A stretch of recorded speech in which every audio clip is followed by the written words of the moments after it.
Hello, everyone. I'm Taiwan Huey, founder and CEO of Innovate Solutions. Today, we have a special guest, Dr. Muhsinah Morris. She is a mom, chemist, author, and award winner.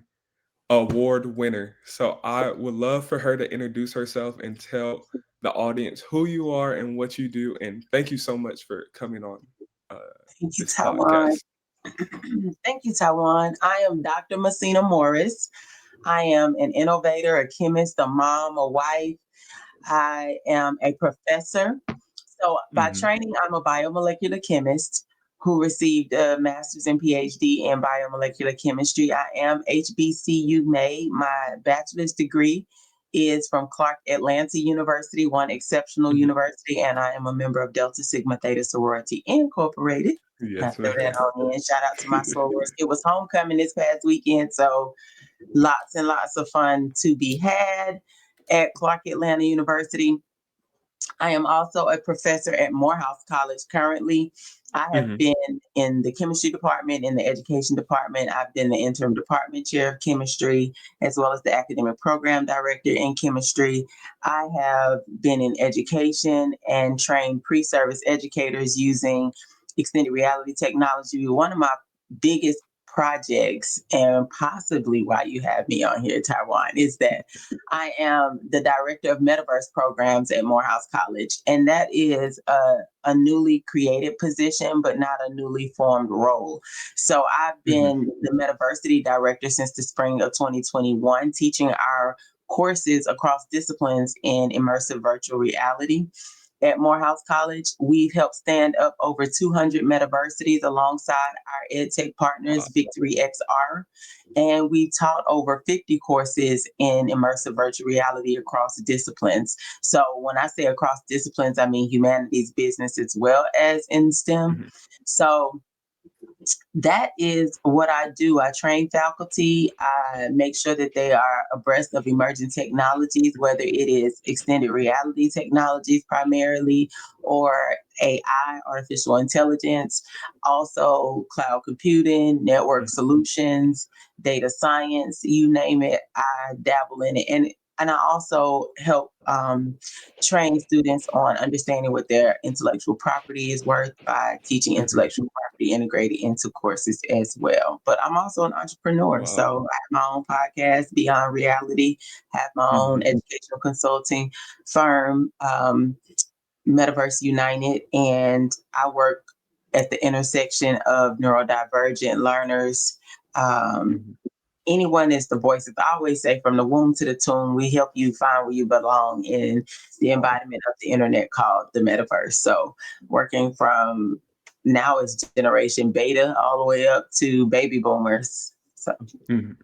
What's your experience with entrepreneurship and being a professor teaching these technologies? Can you kind of explain how these technologies and what you do are helping push the boundary of innovation and kind of push people ahead? And can you kind of explain what these technologies are that people may not know and how it actually helps people learn better?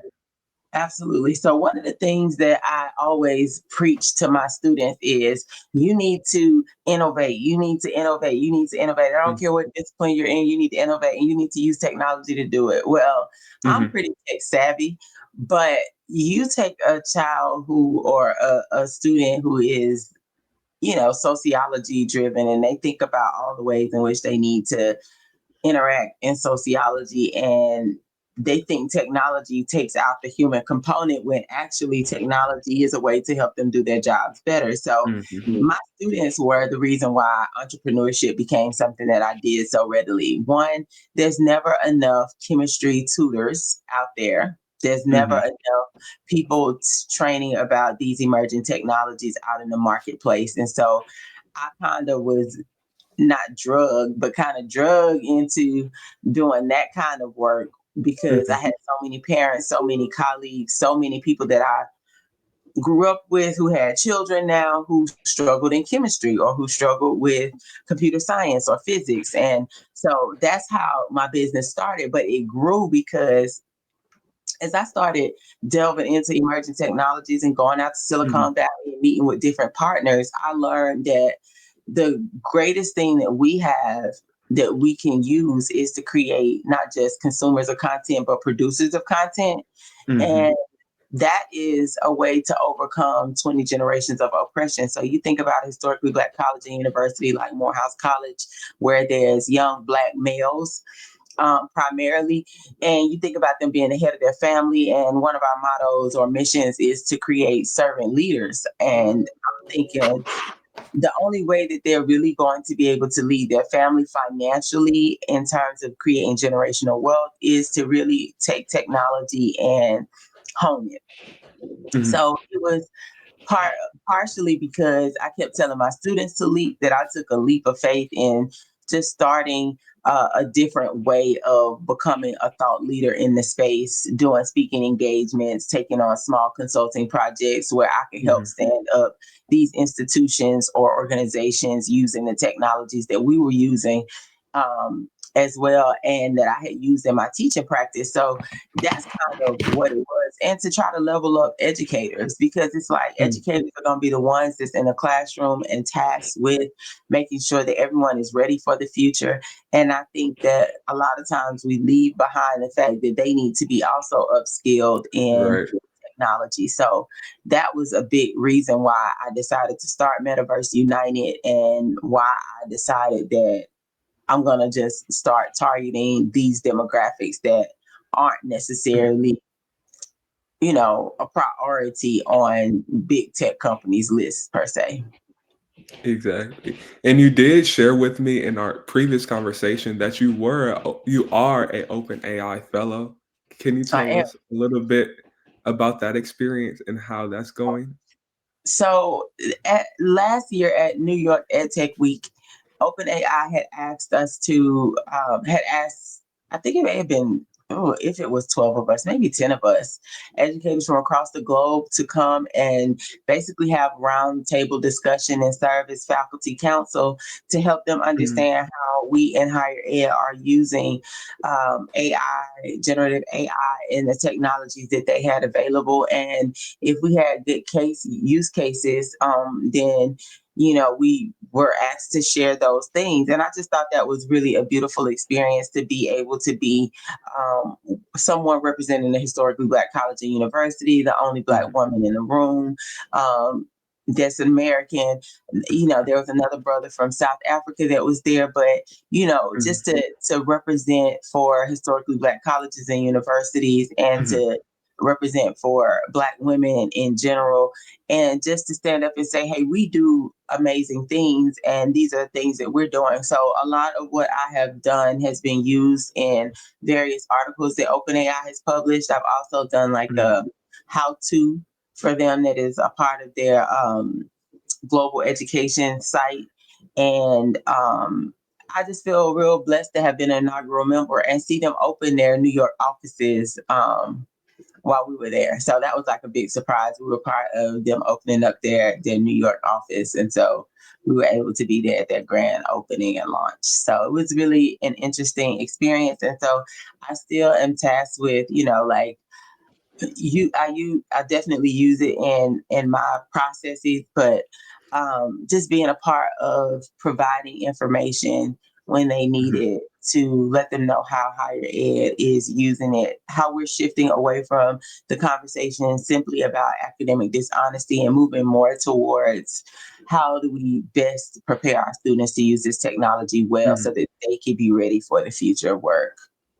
And that does lead me into the next question. What do you believe universities need to do to prepare these students for the future workforce or these future technologies to be ready and equipped to serve these markets? So moving from the conversation about academic dishonesty, because that actually is almost like a fear technique that keeps students from utilizing the technology and utilizing it appropriately, and moving Mhm. more towards how best practices and how it can be used, and literally modeling how the ethical use of these technologies can actually improve productivity as well as give you different opportunities when you graduate and get out into the workforce. So I think it is important for our students to look into micro credentialing in the area of AI, Mhm. in the area of cloud computing and software as a service, all these different areas that are kind of like cybersecurity, just these Mhm. areas that we need people to be working in, regardless to what their discipline is or what they're getting their Mhm. bachelor's degree in. The future of work is changing. And so, as knowledge workers, people who literally are serving as subject matter experts or consultants, as most of the people do, regardless to what field they're in, they need to have this technological layer and ability to really hone this technology for best, for the best. So it's Mhm. in our best interest as higher education professionals to provide the opportunity so that students aren't graduating and finding other places to go and Mhm. then get certified and credentialed.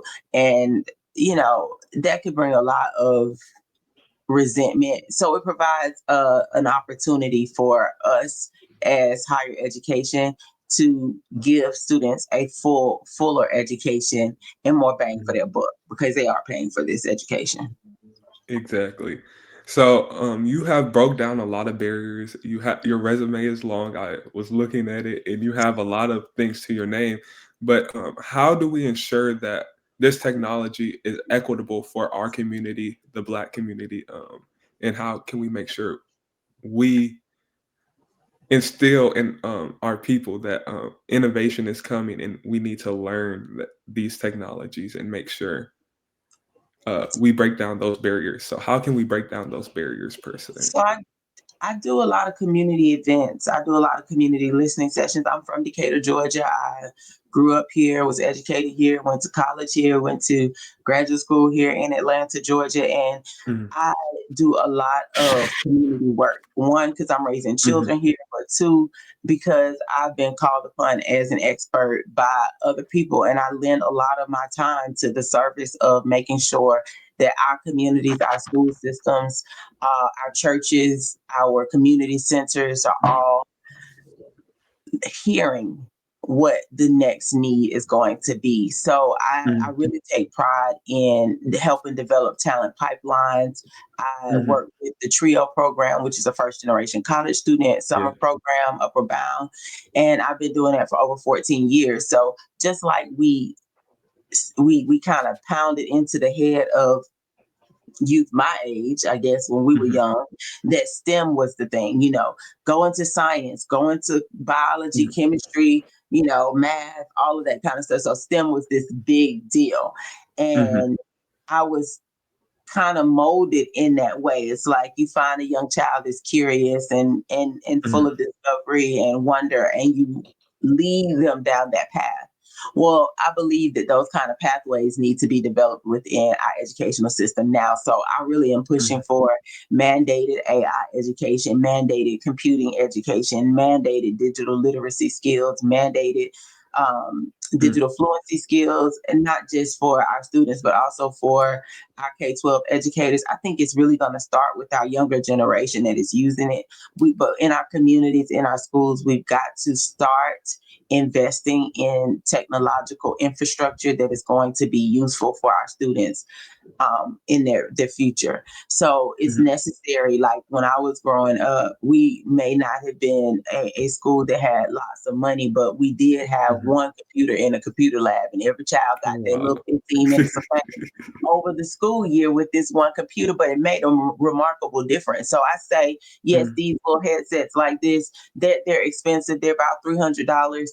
But if Mhm. you have just one in the school or one every grade level, K through 5, Mhm. you will definitely see a difference in students' ability to be exposed. Exposure goes a long way, even Mhm. when you don't have consistent use. You have piqued the interest of the child. And once you pique that Mhm. interest, their imagination will take them the rest of the way. So it's necessary to start letting them know that these emerging fields exist, that it's no Mhm. longer just that you can be a doctor or a lawyer and you have to be super smart to do this. Anyone can tinker and make and create, and they need to know that they have the ability and the opportunity to Mhm. do it.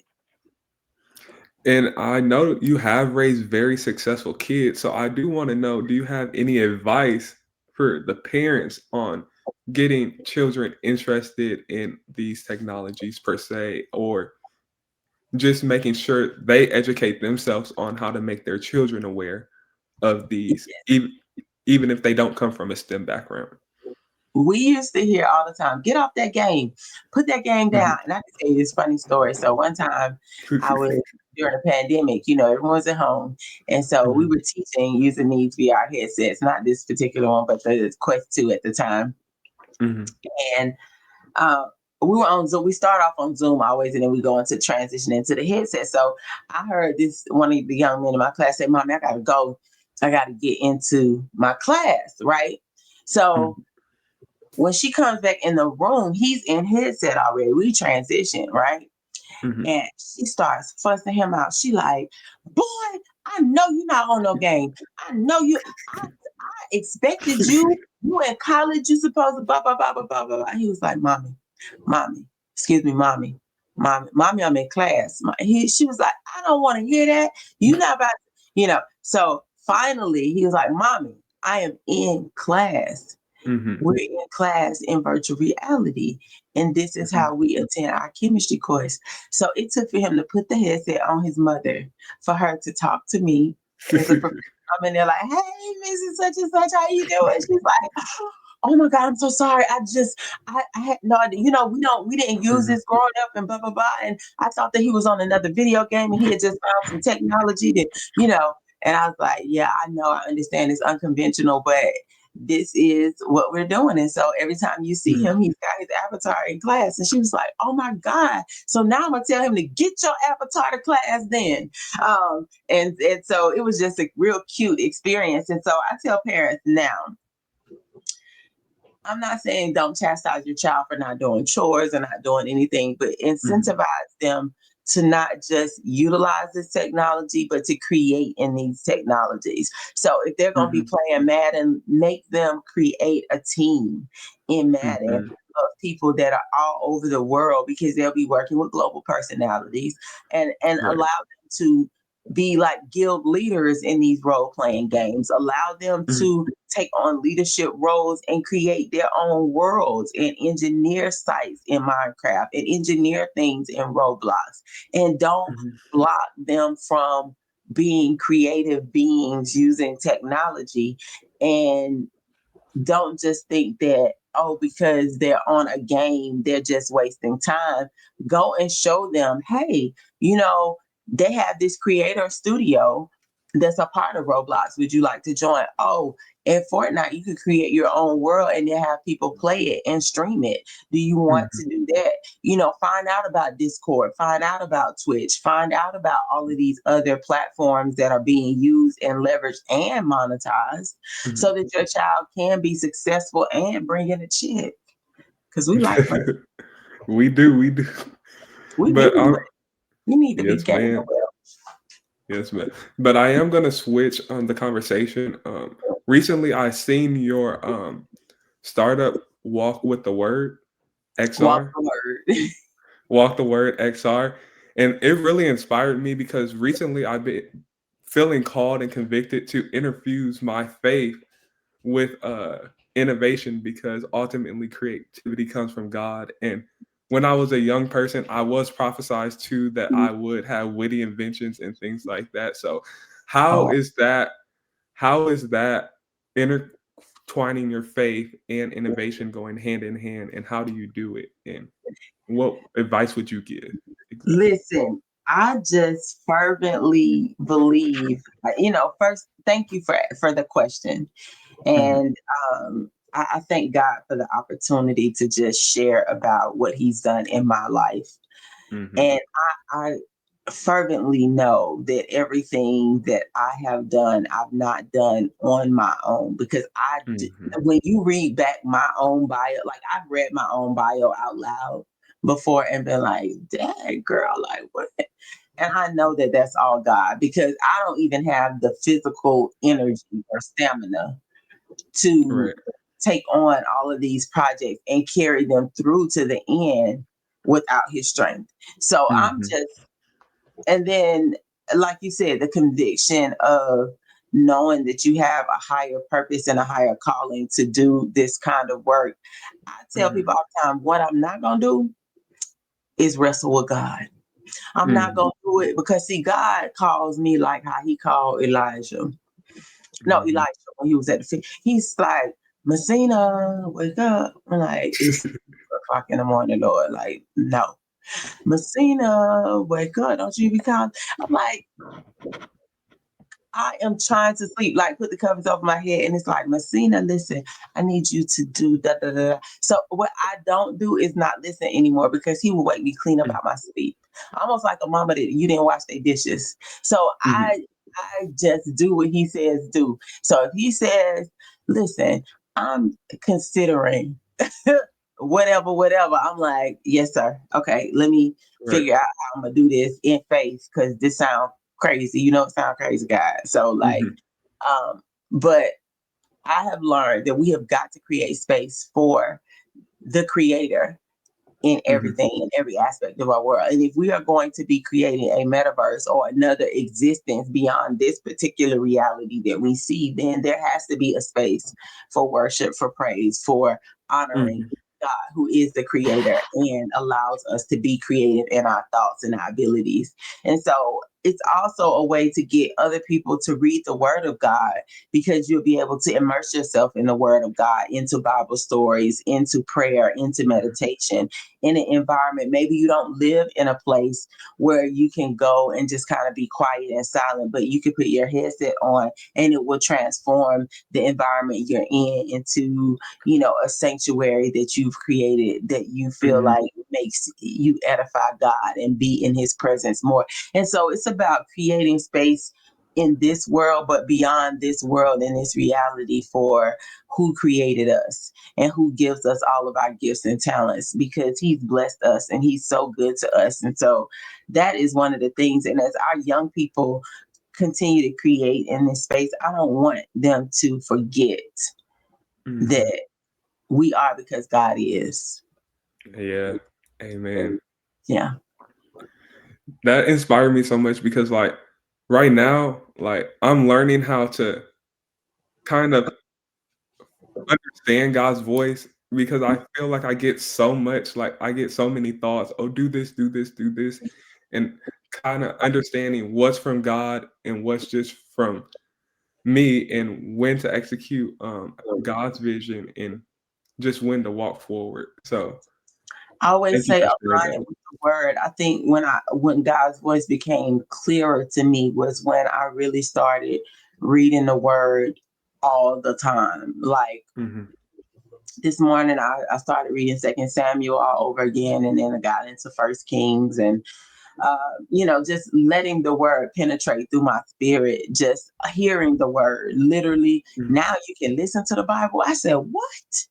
Baby, when I Right. found out you can listen to the Bible, that was a lift within itself. Though, reading like read-alongs, so reading the word and being able to listen to the word at the same time, it just Mhm. does something to give you a full sensory experience and understanding. Being able to listen to different versions of the Bible so that you can hear it differently. Maybe you don't get it in KJV, maybe you get it in ESV. Maybe you get it better in NIV. Maybe you get it better in, the Message Bible. And so, like, being able to look at these different um, ways to hear God's voice is really, really important. And so I've Mhm. even started reading the Ethiopian Bible. I've read the Jewish Bible.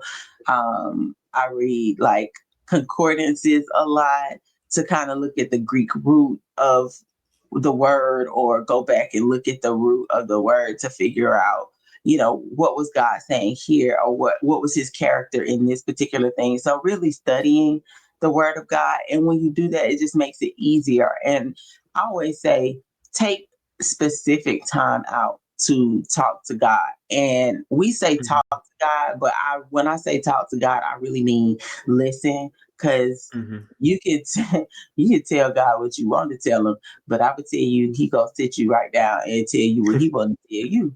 So um But I have found that a two-way conversation is what God really wants. It's like being in relationship with anybody. You don't want to be the Mhm. hog of the conversation, but you do want to say, hey, you know what, God, I'm smart enough to shut up.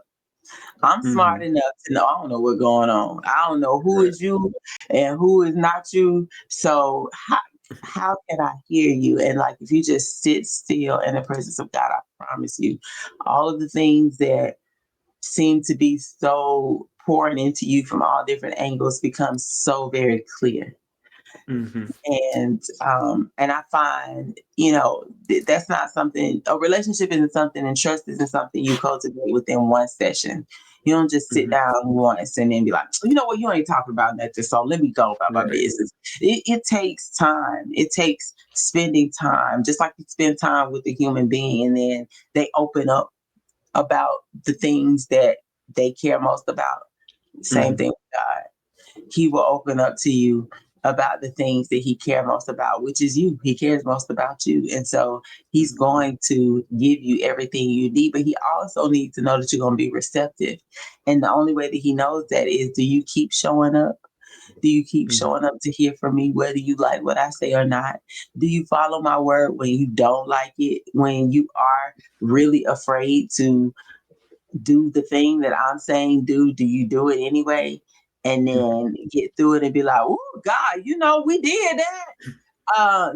Like, or what do you do? And so God is testing and watching you and cultivating you, and then he knows how much you can and can't endure at one time. So I Mhm. always say, trust him, test him, ask him. Always ask him. Like before I even open my mouth to even talk on this podcast, I was like, God, you know what? I talk a lot. So, go on, tell me what to say. Mhm. You know, tell me when Indeed. to be quiet. Tell me when to listen. When it's enough, because I keep going. So, Right. you have to just cultivate that steadfast, consistent relationship where you like, okay, God, you said be quiet. Let me hush and listen. Right. So I have two final questions, and this will end us off on a strong point. Do you have any advice for young innovators, and where do you see the future going? Where do you see AI, XR, and immersive technologies going in the future? If I could give young people any kind of advice, I would say do not worry about what anybody says about you. Know what God says Mm, about you. Find out who you are in Christ. Like literally, what does God say about you? From the beginning of the time, God said man was good. mhm, What does he say about you? I had to go through the Bible and find everything that God said about me, that I was mhm, virtuous, that what are the fruits of the spirit? All of the things that he wants human beings to be. What does God say about you? Not what does man say about you. And even mhm, though we live in a culture of comparisоnism and we have social media and all this kind of stuff, I always tell young people, don't look at other people's lives. If other people don't have it all mhm, together either, and they're struggling just as much as you, but think introspectively about yourself. Get to know yourself. Become self-aware. Know your limitations. Know your strengths. Know your weaknesses. Know where you can improve, and do those things. Set goals to improve yourself, because we are mhm, always growing and rapidly evolving. While I have some answers, I don't have all the answers, but I would say mostly think about what you're thinking about. Be a steward and a student of your own world, of your mhm, own existence, and create. The thing that you always felt like you wanted to do as a child is closest to the thing that you should be doing as an adult. mhm, So for mhm. me, I always used to be in my mama's kitchen mixing up potions, and I'm finished, right? Like I have a brother that had meningitis and it left him brain damaged, and I wanted to fix Mhm, him. And so only thing I could think about was either become a magician or some kind of miracle worker. Or then I mhm, found this scientist that used to be on TV. I can't remember what the name of it is right now. It just slipped my mind, but he used to do chemistry experiments. And I was like, oh, he taking something and turning that into nothing. I could do that. And Right. create medicines and create potions and create those kind of things. So I was doomed to be some kind of chemist, scientist, or whatever. And my mama got sick of me mixing her flour and water and making a mess in her kitchen. And then one day she did buy me a chemistry set, and I had no idea what to do, but I knew I could turn anything pink with phenolphthalein. And I did that for a Mhm. long time until like I got in high school and really learned what chemistry was. And because it's such a challenging subject, and everybody was like, chemistry is so hard. Chemistry is so hard. I Mhm. was like, this is going to be a disaster. I'm not. And I got a 97. Mm. I got a 97, and then like the next time I took chemistry, I got like 99s and 100s. And next time, Right. petition to take advanced chemistry. So like for advanced placement chemistry to be at our school because we didn't have it, and I was so good at it, and I was like, I am horrible at biology. I am not that good. I Mhm. can't memorize things, but I could do chemistry. So the thing that you are supposed to do, you will do. I also was a little gamer girl, played Super Mario Brothers, beat it, beat Donkey Kong, beat all these games like growing up, like would just sit for hours at a time. And so I always knew I had the ability to overcome frustration factors using Mhm. technology. And so like I became the family's graphic artist. I became my lab's graphic artist whenever we had a poster or something to do. Like it's something Mhm. about my mind that can use technological tools to create or graphic art to create spaces. So I was a copy editor of the yearbook in high school and just like different things. And so like when I think about like who I am now and why I can use so many different tools and why they're integrated together and it doesn't phase me is because all my life I've kind of been preparing for being that person simply because I enjoyed it. So when people say Mhm. find your passion, find the thing that you enjoy, they mean it. They really do Mhm. mean it. Find the thing that you love to do and do that thing. Right. And Yeah. my final question, where do you see this technology going, XR technology and immersive technologies going in the next 5 years or in the future? If you had to make a prediction. In the classrooms.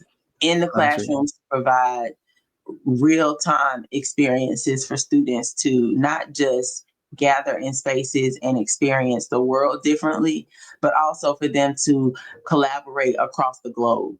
So, being in extended reality technologies allows you to be geographically agnostic. I could be here and you could be there, but we're in one particular environment and we have the same presence because Mhm. you are physically there as an avatar, and I understand that an avatar has a person behind it, and I'm looking into the avatar's eyes, meaning I'm looking into your eyes.